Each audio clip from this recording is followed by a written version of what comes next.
بسم الله الرحمن الرحيم اللهم صل على سيدنا محمد وعلى آل سيدنا محمد وبارك وسلم وصل عليه رب يسر ولا تؤثر وتمم بالخير وبك نستعين يا فتاح يا فتاح يا فتاح رب اشرح لي صدري ويسر لي أمري واحلل عقدة من لساني يفقهوا قولي بسم الله الرحمن الرحيم آج کا جو ہمارا سبق ہے اس کا تعلق ہے کتاب الفتن کے ساتھ، یعنی امت میں پیدا ہونے والی دینی انحطاط اور زوال اور فتنوں کا بیان۔ یہ ہم نے پڑھنا ہے انشاءاللہ۔ فتن میں نے آپ کے سامنے عرض کیا تھا کہ ہم فتن کو انشاءاللہ پڑھیں گے اگلی نشست میں۔ آج ہم اسی سے آغاز کرتے ہیں۔ فتن سے مراد فتنہ، اور یہ معارف الحدیث کی جو پیج نمبر ہے وہ 79 ہے، اور اس کی جو جلد ہے وہ 8 ہے۔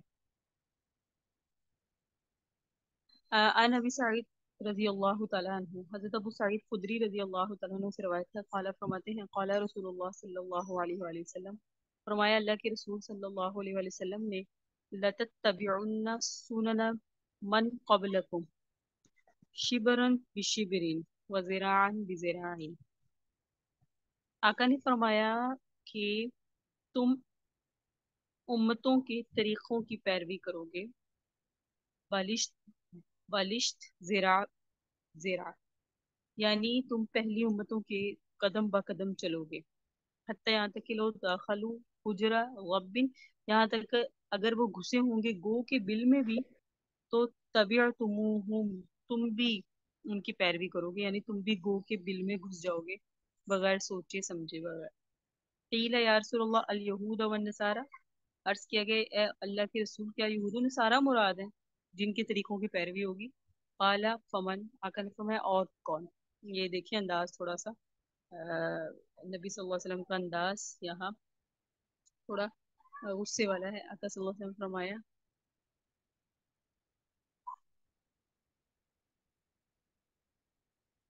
کہ ایسا ہی ہے، اور کون ہے؟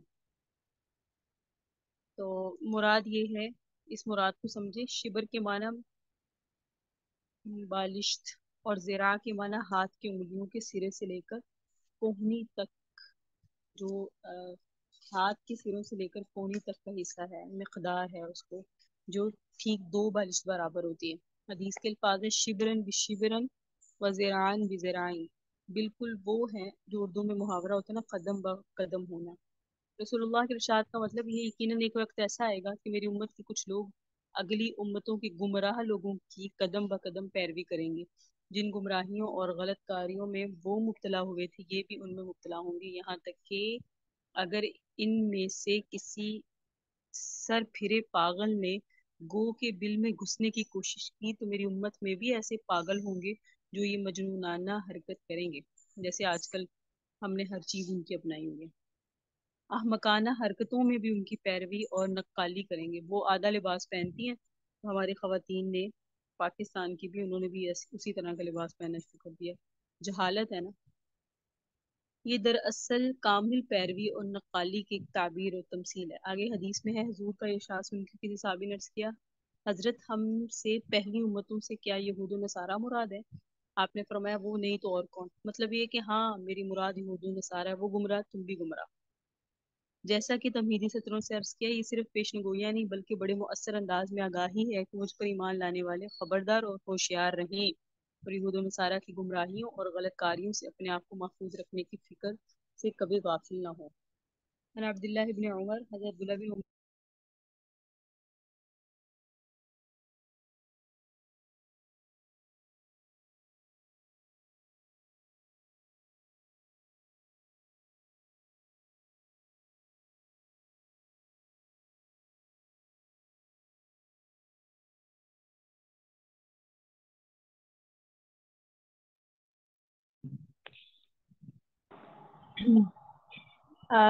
ان عبداللہ ابن عمر، حضرت عبداللہ بن عمر بن عاص سے روایت میں فرماتے ہیں شبک النبی صلی اللہ علیہ وآلہ وسلم اصابعہ، تشبیہ کی نبی صلی اللہ علیہ وسلم نے اپنی انگلیوں کی۔ تشبیہ کا مطلب ہوتا ہے ایک ہاتھ کی انگلیاں دوسرے ہاتھ کی انگلیوں میں ڈال دینی۔ وقال، اور پھر فرمایا کیف انت یا عبداللہ ابن عمر، پھر آقا نے فرمایا عبداللہ بن عمر تمہارا اس وقت کیا حال ہوگا، اذا بقیت خصالۃ، جب صرف نکارہ لوگ باقی رہ جائیں گے، قد ماری جت عہودہم، ان کے معاہدات اور معاملات میں دغا اور فریب ہوگا۔ تحقیق ماری جت عہودہم، دغا اور فریب ہوگا ان کے معاملات میں، اماناتہم، ان کی امانتوں میں، واختلفوا، کیا فرمایا، وہ باہم اس طرح گھت جائیں گے یعنی لڑیں گے، فسارو ہاکذا، اچھا گھت جائیں گے مطلب جیسے میری ایک ہاتھ کی انگلیاں دوسرے ہاتھ میں گھٹی ہوئی ہیں، آپس میں ایسے ہو جائیں گے۔ قال عبداللہ بن عمر نے کہا فکیف یا رسول اللہ، کہ پھر مجھے کیسا ہونا چاہیے یا رسول اللہ اگر میں ایسا زمانہ پاؤں جب فساد عام ہو جائے اور اختلافات بہت ہو جائیں اور معاملات میں عہد شکنی دغا بازی شروع ہو جائے تو میں کیا کروں؟ یہ میرا اور آپ کا بھی سوال ہے کہ ہم کیونکہ اس زمانے میں ہیں تو صحابہ کا ہم پر احسان ہے، فوراً ایسے سوال پوچھتے تھے جس سے ہمارے لیے رہنمائی ہوتی تھی۔ صحابہ رسول نے عرض کیا یا رسول اللہ میں کیا کروں؟ آقا نے فرمایا تأخذ ما تعریف، جس عمل کو تم اچھا اور معروف جانو اس کو اختیار کرنا، وتدعو ما تنکر، اور جس عمل کو برا سمجھو اس کو چھوڑ دینا، وتقبل علی خاصتک، اور آقا نے فرمایا اپنے اوپر خاص توجہ رکھنا، وتدعهم وعوامهم، اور باقیوں کو چھوڑ دینا، یعنی کہ اپنے اوپر خاص نظر رکھنا اور نکارہ اور بے صلاحیت اور آپس میں لڑنے بھڑنے والوں سے اور ان کے عوام سے تعارض نہ کرنا، وتدعهم، چھوڑ دینا ان کو، وعوامهم، ان کے عوام کو۔ خسالہ کے معنی ہوتے ہیں بھوسی کے، یہاں اس سے مراد ایسے لوگ ہیں جو بظاہر آدمی ہونے کے باوجود آدمیت کے جوہر سے بالکل خالی ہوں، ان میں کوئی صلاحیت نہ ہو، جس طرح بھوسی کی کوئی صلاحیت نہیں ہوتی۔ ہم کہتے ہیں نا کوڑا کرکٹ، گھاس بھوس، جس کی کوئی صلاحیت نہیں ہوتی۔ آگے رسول اللہ نے ان کا یہ حال بھی بیان کیا کہ ان کے معاہدات اور معاملات میں مکر و فریب اور دغا بازی ہو، باہم جنگ و پیکار ان کا مشغلہ ہو۔ نو عمر صحابہ میں حضرت عبداللہ بن عمر بن عاص ہیں، فطری طور پہ بڑے خیر پسند،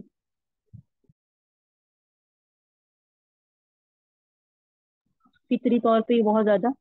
خیر پسند اور پرہیزگار اور عبادت گزار تھے۔ رسول اللہ صلی اللہ علیہ وسلم نے ایک دن ان سے فرمایا جب کبھی ایسا وقت آ جائے کہ ایسے ہی ناکارہ اور بد کردار اور باہم لڑنے بھڑنے والے لوگ باقی رہ جائیں تو تمہارا رویہ اس وقت کیا ہوگا؟ رسول اللہ نے یہ سوال انہی سے اس لیے کیا تھا کہ اس بارے میں آپ سے ہدایت کے طالب ہوں تو آپ ہدایت فرمائیں، یہ رسول اللہ کا طریقہ تعلیم تھا۔ چنانچہ انہوں نے رسول اللہ صلی اللہ علیہ وسلم سے دریافت کیا کہ میں پھر کیا کروں؟ آقا نے جواب دیا جب واسطہ ایسے ہی لوگوں سے ہو جو آدمیت کے سے جوہر سے محروم ہو اور نیکی کو قبول کرنے کی ان میں صلاحیت ہی نہ رہی ہو تو اہل ایمان کو چاہیے ایسے لوگوں سے صرف صرف نظر کر کے بس اپنی فکر کریں۔ یہاں یہ بات خاص طور پر قابل لحاظ ہے کہ رسول اللہ قیامت تک کے مسلمانوں کو جو ہدایت دینا چاہتے تھے اس کا مخاطب صحابہ کرام ہی کو بناتے تھے۔ اللہ تعالیٰ ان اصحاب کرام اور ان کے بعد والے راویان حدیث کو جزائے خیر عطا فرمائے۔ انہوں نے نبی علیہ السلام کی ہدایات بعد والوں تک پہنچائی اور ائمہ حدیث نے ان کو کتابوں میں محفوظ کر دیا، واقعتاً ایسے اللہ تعالیٰ ان جزائے خیر عطا فرمائے۔ تو دیکھیے صحابہ کرام کا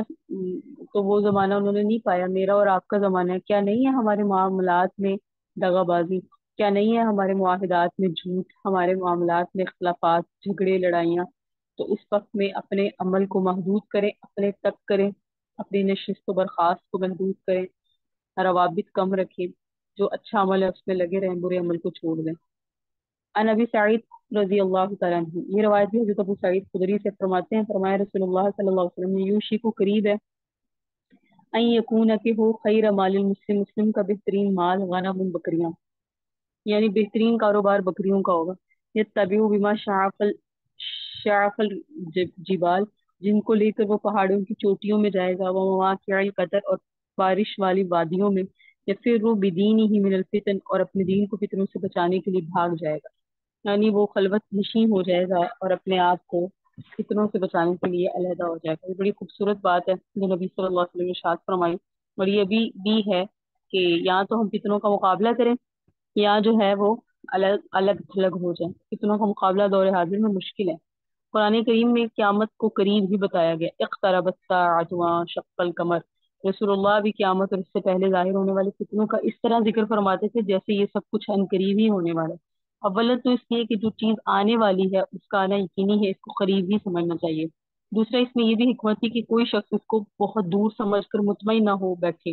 اس لیے اور اس کے لیے جو کچھ کرنا چاہیے اس میں سستی نہ کرے۔ اسی اصول اور معمول کے مطابق رسول اللہ صلی اللہ علیہ وسلم نے اس حدیث میں فتنے کے ایسے زمانے کے قریب ہونے کی آگاہی دی ہے جب بھری پڑی آبادیوں کا حال ایسے خراب ہو جائے گا کہ وہاں رہنے والے کے لیے دین پر قائم رہنا، اللہ اور رسول کے احکام کے مطابق زندگی گزارنا قریباً ناممکن ہو جائے گا جو اب ہے۔ آپ نے فرمایا ایسے وقت میں وہ بندہ مومن بڑی خیریت میں ہوگا جس کے پاس چند بکریوں کا غلہ ہوگا۔ یہ کیوں فرمایا خیریت میں؟ کیونکہ وہ محدود ہوگا، اس کی جو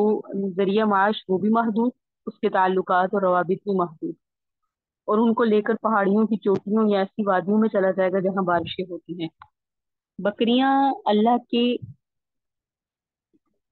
اگائے ہوئے سبزے سے اپنا پیٹ بھریں اور یہ بندہ ان بکریوں سے گزارا کرے تو اس طرح آبادیوں کی فتنوں سے وہ محفوظ رہ جائے گا۔ ابھی ہم سب آبادیوں میں ہیں، فتنوں میں ہیں، ہم سوشل اتنے ہیں، اگر ہم سوشل لوگوں سے نہ بھی ہوں لیکن سوشل اکاؤنٹس ہمارے ہیں تو یہ بھی ایک تعلق ہوتا ہے، تو ہم اس میں ملوث ہیں، انوالو ہیں۔ تو اگر تو اس سے دینی کام ہو رہے ہیں اور ہمیں یہ لگ رہا ہے کہ ہم خیر پر ہیں تو قبیحہ لگے رہنا چاہیے، لیکن اس میں بھی یہ خطرہ ہوتا ہے کہ کب ہم راہ سے بھٹک جائیں۔ اس لیے جو بکریاں لے کے دور نکل گئے انہوں نے اپنے آپ کو فتنوں سے تو بچا لیا نا۔ پہلی ہماری، میں کہیں پڑھ رہی تھی، ہمارے ابو اجداد یا ہمارے ماں باپ، پہلی پیڑھیاں ایسی تھی جنہوں نے موبائل اور اکاؤنٹس کو یوز نہیں کیا ہوا، نہ ان کا فیس بک اکاؤنٹ، نہ ان کا انسٹا، نہ ان کا ٹویٹر، یہ اکاؤنٹس نہیں ہوا کرتے تھے، نہ واٹس ایپ۔ تو اور ان کی دیکھا جائے تو انہیں فتنے کم تھے۔ آج دور حاضر میں ہمارے پاس جتنی جدت ہے، جتنی سہولیات ہیں، فتنے اس قدر زیادہ ہیں۔ تو نبی صلی اللہ علیہ وسلم نے انہی کی تو پیشن گوئیاں دی ہیں۔ یہ دیکھیں اگلی روایت، ان انس رضی اللہ تعالیٰ عنہ، حضرت انس رضی اللہ تعالیٰ عنہ سے روایت ہے، فرماتے ہیں قال رسول اللہ صلی اللہ علیہ وسلم، اللہ کے رسول صلی اللہ علیہ وسلم نے فرمایا یأتی علی الناس زمان، لوگوں پر ایسا زمانہ آئے گا، الصابر فیہم علی دینہ، اپنے دین پر ثابت قدم رہنے والا ایسے ہو جائے گا کالقابض علی الجمر، جو جیسے ہاتھ میں جلتا ہوا انگارہ تھامنے والا۔ مطلب یہ ایک وقت ایسا بھی آئے گا کہ اس کو فجور اور خدا فراموشی ماحول اور فضا پر ایسی غالب آ جائے گی کہ خدا اور رسول کے احکام پر استقامت کے ساتھ عمل کرنا اور حرام سے بچ کر زندگی گزارنا اتنا مشکل اور صبر آزما ہو جائے گا جیسا کہ جلتا انگارہ ہاتھ میں تھام لینا۔ یہ وہی زمانہ ہوگا جس کا ذکر حضرت ابو سعید خدری کی بندرجہ والا حدیث میں کیا گیا۔ بہت مشکل ہوتا ہے اور لوگ رہنے بھی نہیں دیتے دین پر، یہ بھی ہے۔ معاشرہ ہم سے تقاضا کرتا ہے کہ ہم جدت ہمارے اندر نظر ہے، معاشرہ تقاضا کرے گا،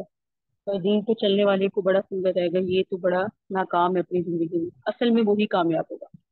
عن ابی ہریرہ رضی اللہ تعالیٰ عنہ، حضرت ابو ہریرہ سے روایت سے فرماتے ہیں، فرمایا رسول اللہ صلی اللہ علیہ وسلم نے انک فی زمان، تم اس وقت ایسے زمانے میں ہو، من ترک فیہ اشر ما امرا، جس نے، تم ایسے زمانے میں ہو، حضرت ابو ہریرہ سے فرمایا کہ جس نے چھوڑا اس زمانے میں وہ 10واں بیما امرا، جس کا اسے حکم دیا گیا، حالانکہ وہ ہلاک ہو گیا۔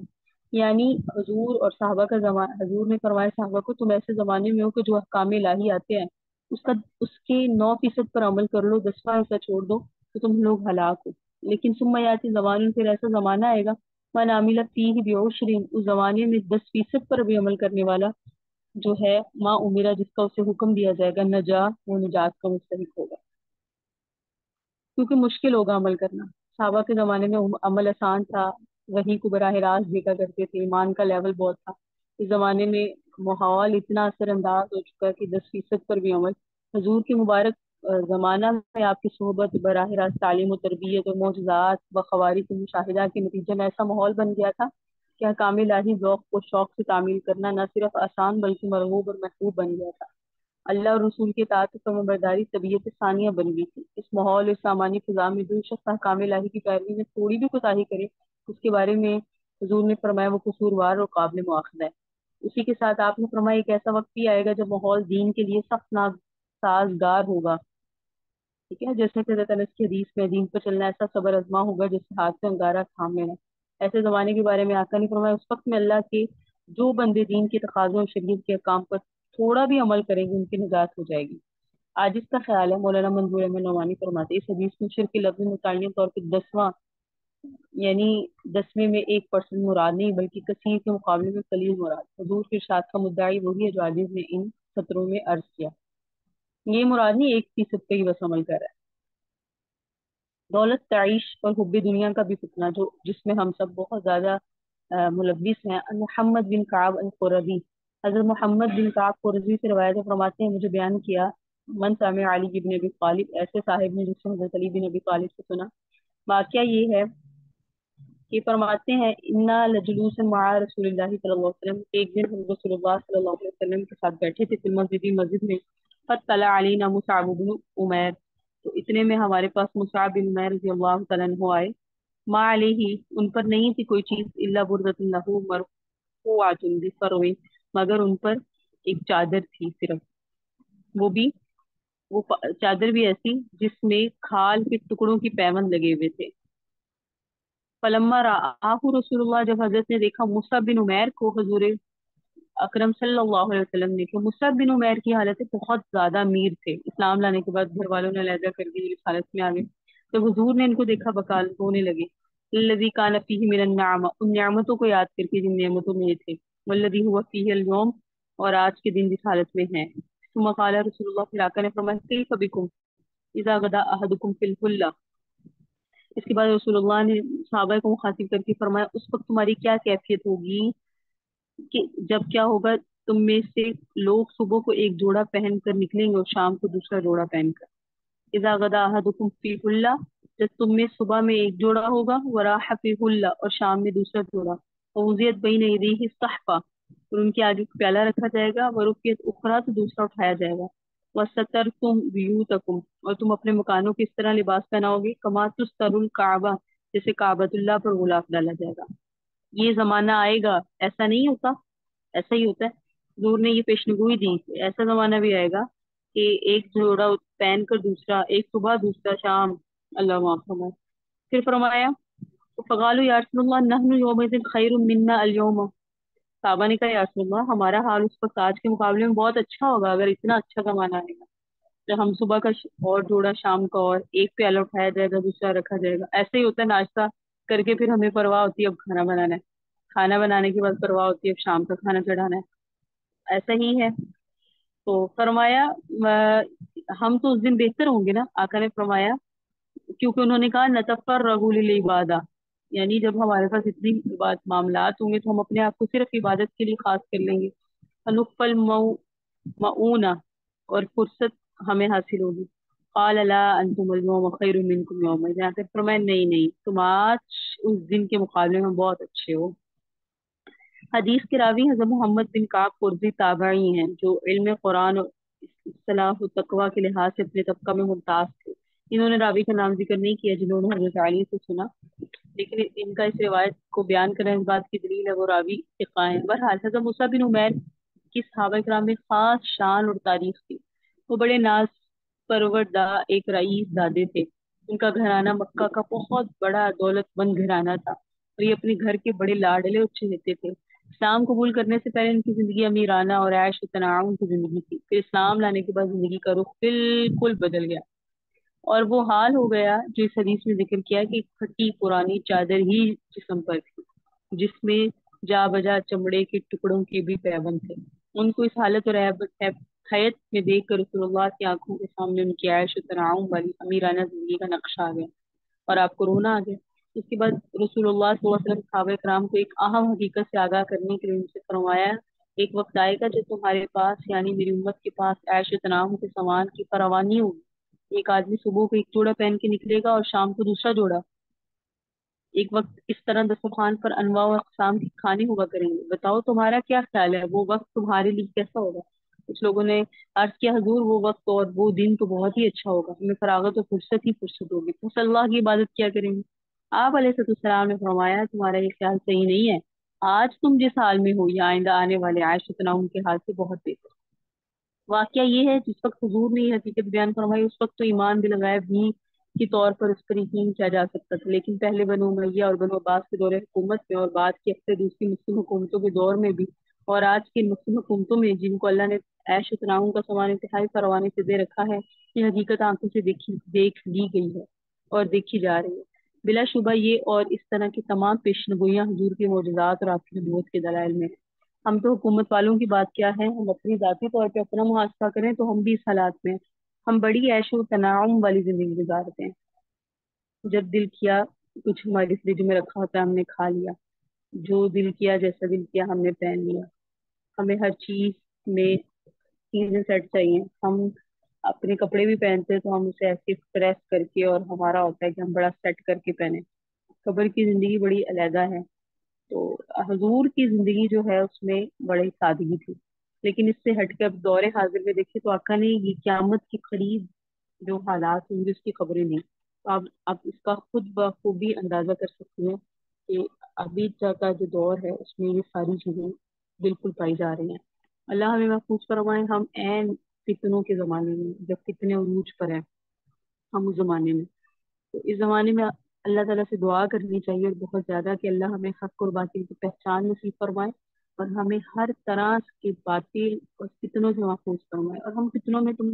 ملوث ہیں، بس اللہ تعالیٰ ہمیں فتنوں کی پہچان کے بعد توبہ کی توفیق عطا فرمائے اور ہمیں نیکوکاروں کی صحبت نصیب فرمائے. ان صوبان رضی اللہ تعالیٰ عنہ، حضرت صوبان رضی اللہ تعالیٰ عنہ سے روایت ہے، قال فرماتے ہیں قال رسول اللہ صلی اللہ علیہ وسلم، اللہ کے حبیب صلی اللہ علیہ وسلم نے فرمایا، یوشک الامم، قریب ہے ایسا زمانہ کہ تداعى علیکم کما تداعى الآکلۃ الی قصعتها، قریب ہے دوسری قومیں تمہارے خلاف ایک دوسرے کو اس طرح دعوت دے جس طرح کھانے والی جماعت کے آدمی کھانے کی طرف ایک دوسرے کو دعوت دیتے ہیں. قریب ہے الامم، دوسری امتیں دعوت دیں تم پر باقی امتوں کو ایسی جیسے کھانے پر ہم دوسروں کو بلاتے ہیں. قال قائل ومن قلتی نحن یومئذ، صحابہ نے اس کے یا رسول اللہ کیا ہماری تعداد کم ہوگی؟ یعنی ساری امتیں ساری قومیں مل کر ہمیں مٹانے کی کوشش کریں گے، جنگ کریں گے. ابھی موجودہ حالات آپ دیکھ لیں، سارے کفر کے ممالک ایک طرف ہو چکے ہیں، کیا مسلمان تعداد میں کم ہے؟ صحابہ نے فوراً پوچھا یا رسول اللہ کیا ہم تعداد میں کم ہوں گے؟ سارا باطل ایک طرف، یہود و نصارہ ایک طرف ہو جائیں گے تو کیا ہماری تعداد نہیں ہوگی؟ آقا نے فرمایا بل انتم یومئذ کثیر، نہیں تم اس دن تو کثرت سے ہوگے، ولکنکم غثاء کغثاء السیل. آقا نے فرمایا نہیں، تم ہوگے تو بڑی تعداد میں لیکن تم سیلاب کے کوڑے کرکٹ کی طرح بے وزن ہو جاؤ گے، کوئی ویلیو نہیں ہے. ولکنکم غثاء، لیکن تم کیا ہو جاؤ گے؟ سیلاب کے کوڑے کی طرح ہو جاؤ گے. کغثاء السیل. وَلَيَنزِعَنَّ اللَّهُ مِن صُدُورِ عَدُوِّكُمْ الْمُحَابَةَ، اللہ دشمنوں کے دل سے تمہارا روب نکال دے گا. وَيَقْذِفَنَّ فِي قُلُوبِكُمُ الْوَهْنَ، اور تمہارے دل میں وہن ڈال دے گا. وہن کا مطلب ہوتا ہے بزدلی. اس کے صحابہ نے عرض کیا قال قال یا رسول اللہ وما الوہن، صحابہ نے عرض کیا یا رسول اللہ وہن کیا؟ کرنے فرمایا حب الدنیا و کراہیت الموت، دنیا کی محبت بے انتہا ہوگی اور موت سے کراہت ہوگی. اس لیے ہم سب موت سے ڈرتے ہیں، لیکن جن کا ایمان کا لیول بہت زیادہ ہے، ہم دیکھ رہے ہیں، مشاہدہ کر رہے ہیں ان کے اوپر نہ ایسا خوف ہے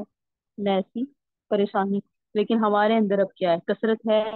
روب نہیں ہے. مسلمانوں کا کوئی خوف نہیں ہے لوگوں کے دلوں میں، باطل کے دلوں میں، بلکہ ہمارے دماغوں میں باطل کا خوف زیادہ ہے. حضرت صوبان کوئی اس روایت میں حضور کا جو ارشاد نقل ہوا ہے جس وقت آپ نے وہ فرمایا ہوگا اس وقت، بلکہ اس کی کئی صدی بعد تک کے بھی حالات ایسے رہے کہ وہ ظاہر دور دور تک اس کا امکان بھی نظر نہیں آنا تھا.